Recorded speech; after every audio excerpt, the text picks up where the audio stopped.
At the same time in LA, another wave of bands were emerging who would eventually pave the way for Kid Rock's success.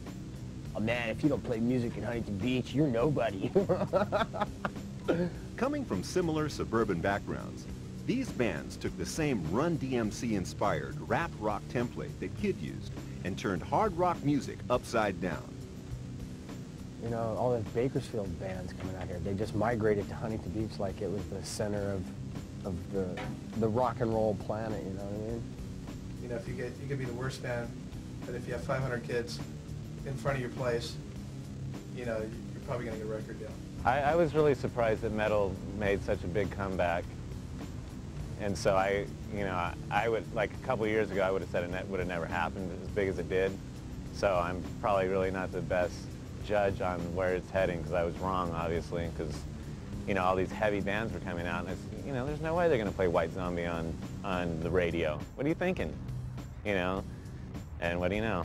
They did. You know, who would ever thought Korn would be #1 on TRL a couple years ago? They certainly didn't. I didn't, you know, and so I don't think I'm too good of a opinion on that. Yeah, that's a real star attraction. The first all-ages club there. They built the stage for it. It was actually a gay bar the week before, and the guy wanted to start throwing shows, and so he asked us, and he goes, you guys play my show, play my club, please, play my club. And it's like, well, is it for the gay audience or is it for all the kids? And it was 21 and over gay bar. And so he dropped his liquor license, built a stage, and opened the first all-ages club in Bakersfield. And every band, Korn included, played that place until it doesn't exist anymore. It fell apart. You know, I think they burned it down or something like that. But although the album Grit Sandwiches for Breakfast did well locally, it wasn't good enough for Jive, who wanted Kid to become a Vanilla Ice clone. And we were there to interview the Insane Clown Posse, who, like Kid, got a lot of stick from like these purists about being white guys ripping off black music. Although, you know, I think one of the amazing things about Detroit, although it does have its segregation in terms of, you know, the areas where white people live, areas where black people live, which is one of the most disfiguring things about American culture, and one of the most disturbing things about a country which has given us rock and roll, which is essentially a mixture of black and white music, for God's sake. That you do get, especially on a youth level, a mixing of kids in gangs and whatever. And I think that Kid Rock possibly comes from that, very much that same background. He's kind of like, he's kind of more towards Insane Clown Posse and the Detroit rap scene than he is, say, Vanilla Ice. And I don't want to hear anybody compare my homie, Rock, to Vanilla Ice, okay? Kid Rock feels so strongly about Vanilla Ice's music ruining his chances that he wrote this open letter, originally scrawled on an airline sick bag. Dear Vanilla Ice, I read in USA Today that you have a new CD coming out. They say it is hardcore hip-hop rock.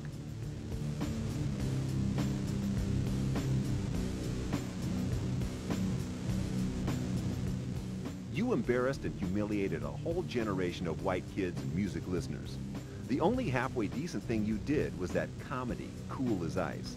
Just when it appears as if music is starting to get better, here you come equipped with rhymes, and now a guitar up your ass. Go away. I won't deny your right to be happy, although someone should, but you are long overdue to get dissed. What's the story this time? You were raised by wolves and won a Purple Heart in Desert Storm?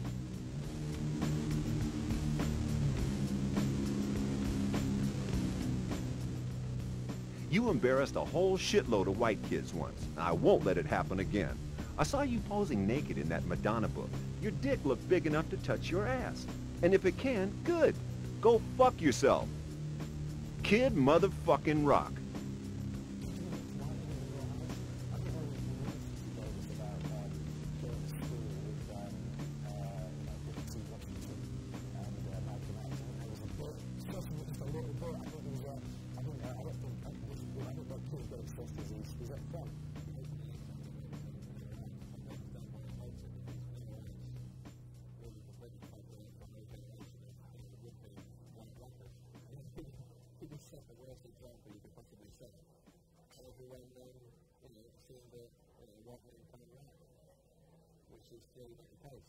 Not until Eminem hit the charts would white boy rap be credible.